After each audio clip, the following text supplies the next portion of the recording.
విక్రమ్ గారితో మాట్లాడదాం. విక్రమ్ గారు, ఇప్పుడు ఆ ప్రభుత్వం చేసిన అప్పులు మేము తీర్చలేకపోతున్నాము, మేము అభివృద్ధి కోసం చేస్తున్నామని సరే ప్రభుత్వాలు, గత ప్రభుత్వం అయినా ప్రస్తుత ప్రభుత్వం అయినా చెప్పుకునేటువంటివి కాసేపు పక్కన పెడితే, నిజంగా వాస్తవానికి మన కళ్ళకు కనబడేది ఇక్కడ దాదాపుగా తెలంగాణ రాష్ట్రం 7 లక్షల కోట్ల అప్పుల్లో ఉందనేది వాస్తవం.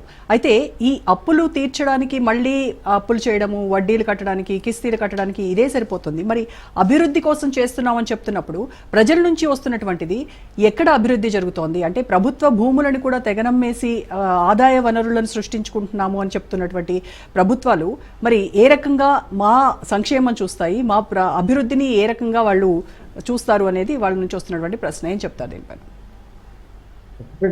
అంటే అప్పులు చేయడం అనేటువంటిది అనివార్యమైపోయింది ఇటీవల కాలంలో.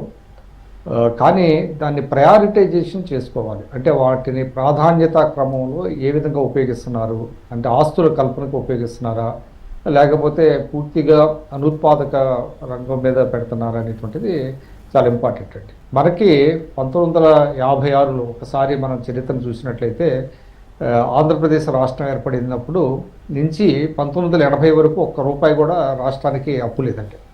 1981లో మొట్టమొదటిసారిగా మరి చెన్నారెడ్డి గారు సీఎంగా ఉన్నప్పుడు ప్రపంచ బ్యాంక్ నుంచి 1000 కోట్లు లోన్ తీసుకున్నారు. అట్లా అట్లా అట్లా అట్లా పెరిగి 2014 వచ్చేటప్పటికి 1,50,000 వరకు అప్పు ఉంది. తర్వాత ఇందాక గోవర్ధన్ రెడ్డి గారు చెప్పినట్టుగా తెలంగాణకు 70,000 కోట్లు, అదేవిధంగా ఆంధ్రాకి 80,000 కోట్లు అట్లా వచ్చింది.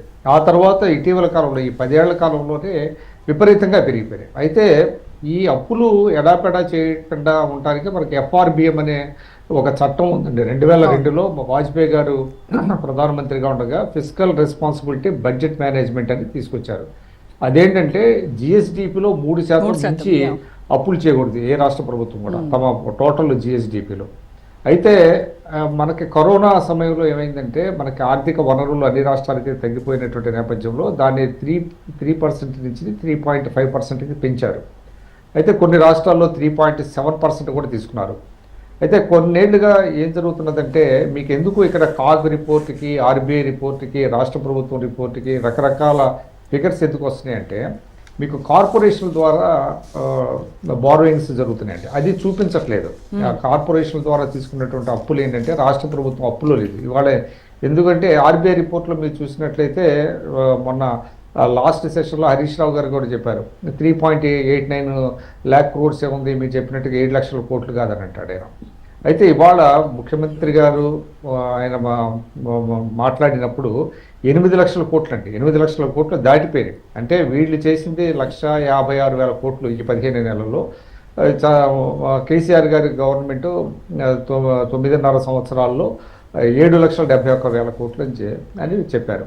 సరే, తెచ్చినటువంటి అప్పుల్ని ఏ విధంగా, అందులో ఏంటంటే మీకు క్యాపిటల్ ఎక్స్పెండిచర్కి అనివార్యంగా 45% ఖర్చు పెట్టాలి బడ్జెట్లో. కానీ ఇవాళ ఆ పరిస్థితి లేదు. క్యాపిటల్ ఎక్స్పెండిచర్కి అన్ని నిధులు కేటాయించేటువంటి పరిస్థితి లేదు. కాబట్టి తెచ్చినటువంటి అప్పులన్నీ కూడా మీకు ఏం చేస్తున్నారంటే ఈ ఏదైతే ఉచితాలని ప్రకటించారో దాని మీద ఖర్చు పెట్టాల్సినటువంటి పరిస్థితి వస్తుంది. దానివల్ల ఇవాళ ఏ ప్రభుత్వం అయినా కూడా అప్పులు తీసుకురావడం, అప్పులనేమో మీకు ఇందాక గోవర్ధన్ రెడ్డి గారు అంటున్నారు సాగునీటి ప్రాజెక్టుల మీద పెట్టడం అనేది క్యాపిటల్ ఎక్స్పెండిచర్ కింద వస్తుందండి. అదేమీ పొరపాటు కాదు. అది అసలు పెట్టాల్సిన ఖర్చే సాగునీటి ప్రాజెక్టుల మీద, చిన్ననీటి ప్రాజెక్టుల మీద. దానివల్ల ఏమవుతుందంటే అగ్రికల్చర్ బాగా వస్తుంది, దాని మీద ఇన్కమ్ బాగా వస్తుంది. అయితే ఇవాళ మనం ఈ చర్చించాల్సిన అంశం ఏంటంటే ఈ అప్పుల మీద రకరకాలైనటువంటి వాదనలు ఉన్నాయి. తెచ్చినటువంటి అప్పులు ఏం చేస్తున్నారు అనే దాని మీద ఎవరికి కూడా ఎటువంటి ఇది లేదు. బయట ఒకటి చెప్తున్నారు, లోపల ఒకటి చెప్తున్నారు. కాబట్టి దీని మీద ఒక శ్వేతపత్రం నేర్పడం, లాస్ట్ ఇయర్ వీళ్ళు అధికారంలోకి రాగానే ఒక శ్వేతపత్రం కూడా ఇచ్చారు.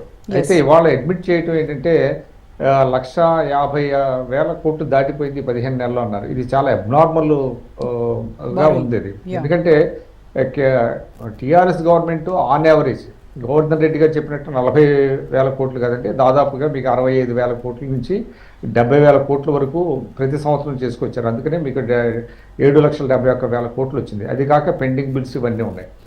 కనుక ఇవాళ ప్రజల ముందు ఈ వాస్తవాలు తెలియచేయటం ద్వారా ఏంటంటే కొన్ని రకాలైనటువంటి గ్యారెంటీల్ని వాయిదా వేయాలి అనేటువంటి భావన ఉండొచ్చు. ఎందుకంటే రేవంత్ రెడ్డి గారు చెప్తున్నారు ఇప్పుడు ప్రతి నెల 22,500 కోట్లు కావాలి ఇవన్నీ జరగటానికి స్కీమ్స్ అన్ని ఇంప్లిమెంట్ చేయడానికి, కానీ ఆదాయం మాత్రం మనకి 18,000 కోట్లు వస్తుందని చెప్పుకొచ్చారు. అంటే ఏదైతే గ్యాప్ ఏదైతే ఉందో 4,500 కోట్లు, ఆ 4,500 కోట్లని మీకు అనివార్యంగా బారో చేయాల్సినటువంటి అవసరం ఉంది. ఇప్పుడు భూముల అమ్మకం అనేటువంటిది ఏంటంటే అది నాన్ ట్యాక్స్ రెవెన్యూ కింద చూపిస్తారండి. భూములు ఎన్ని అమ్మగలుగుతారు వాళ్ళు?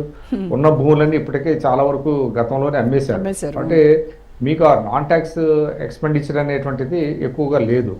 కాబట్టి ఈ నేపథ్యంలో ఏంటంటే నేను అనుకోవటం వాళ్ళ ముఖ్యమంత్రి గారు ఎక్కడికి వెళ్ళినా కూడా ఇటీవల కాలంలో ఆయన అప్పుల మీద ఎక్కువగా మాట్లాడుతున్నారు.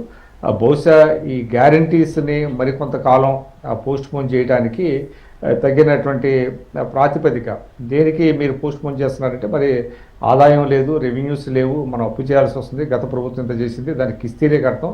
ఇప్పుడు ఇందాక వారు చెప్పినట్టుగా ఇవాళ సంవత్సరానికి 1,58,000 కోట్లు అసలు కావచ్చు, వడ్డీ కావచ్చు. అంటే దాదాపుగా మన బడ్జెట్లో 70 నుంచి 80% వరకు వీటికే పోతుందంటే ఇది అసలు ఏ విధంగా మనం దీని గురించి మాట్లాడుకోవాలో కూడా తెలియనటువంటి పరిస్థితి వచ్చిందండి. మరి దీని నుంచి ఏ విధంగా బయటపడతారు, ఉన్న గ్యారంటీస్ని ఏ విధంగా అమలు చేస్తారనేటువంటిది ఇప్పుడు సెషన్లో ఇంకా ఇవాళే దాని గురించి మాట్లాడారు. దీని మీద ఇంకా డిస్కషన్ జరుగుతుంది, ప్రతిపక్షాలు క్వశ్చన్ చేస్తాయి, దానికి మళ్ళీ గవర్నమెంట్ రిప్లై ఇస్తుంది.